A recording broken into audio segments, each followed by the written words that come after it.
এই জগতে থাকতে গেলে কেউ পারফেক্টলি সুখী থাকতে পারবে না, এটা কিন্তু দেবলীনা নন্দী আমাদেরকে খুব ভালোভাবে বুঝিয়ে দিল।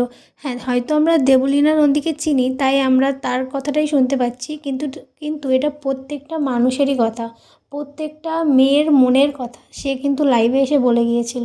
একটা মানুষের জীবনে এরকম হয়, কখনো বউ বা মায়ের মধ্যে পার্থক্য আসে, বা কখনো মা মেয়ের মধ্যে এরকম না হতেই থাকে। এটা একটা দিক, বা কারোর টাকার অভাব থাকে, কারোর রূপের অভাব থাকে, কারোর গুণের অভাব থাকে, কারোর হয়তো সব কিছু আছে কিন্তু কর্ম করেও ফল পাচ্ছে না। মানে এই জগতে তুমি থাকবে আর কোনো সমস্যা ফেস করবে না, এটা কিন্তু কখনো হতেই পারে না। আমরা অনেক সময় মনে করি কি, কারোর কিছু সুখের মুহূর্ত দেখে আর ভাবি যে বাহ, সে তো বেশ ভালো আছে, আমি যদি তার মধ্যে ভালো থাকতে পারতাম। কিন্তু আসলে না, এই জগতে থাকতে গেলে কেউ পারফেক্টলি ভালো থাকতে পারে না, কেউ সুখী থাকতে পারে না। সেটা কিন্তু আরও একবার আমাদেরকে চোখে আঙুল দিয়ে দেখিয়ে দিল। তাকে আমরা চিনি বলে আমরা সবাই জানতে পারছি ঘটনাটা, কিন্তু এরকম প্রচুর ঘটনা আছে যেগুলো আমরা জানিই না। কেউ জীবন যুদ্ধে হেরে যায়, এবার কেউ জিতে যায়। তাই তোমাদেরকে একটা কথাই বলবো যে তোমরা আমাকে বলো না, বা তোমরা ভাবো যে ভগবানের সেবা করে কী বা হবে, তো এটাই হবে কী বলো তো, একটু শান্তি।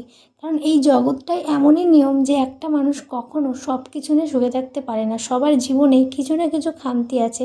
ব্যাস এই খামতির জন্য দুঃখ লাভ না করে যদি সত্যি ভগবানের শরণে যাওয়া যায় না, সেই খামতি যেগুলো নেই সেগুলো খুব ভালোভাবে ফিল করা যায়, আর ভিতরে একটা অদ্ভুত শান্তি লাভ করা যায়, যেটা যে এখনও যায়নি সে কখনো বুঝবে না। ওই জন্যই হয়তো সবাই বা ভক্তরা বলে যে একটু ভগবানের সেবা করো, ভগবানের সেবায় যুক্ত হও। হয়েই দেখো না, তোমার যে খামতিগুলো আছে, খামতি থাকবেই, প্রত্যেকটা মানুষের আছে। আজ না হলেও ভবিষ্যতে সেটা চোখে আঙুল দিয়ে দেখিয়ে দেবে তোমার জীবন তোমাকে, যে তোমার ভিতরেও এটা খামতি আছে। কারণ এই জগৎটার নিয়মটাই। তাই এই কথাটাই বলবো, যদি সত্যি হাজার অসুবিধার মধ্যেও যদি একটু ভগবানের শরণে যাও, তাহলে শান্তি তুমি পাবে। কারণ এই জগতের সুখ কেউ কখনো পাবে না।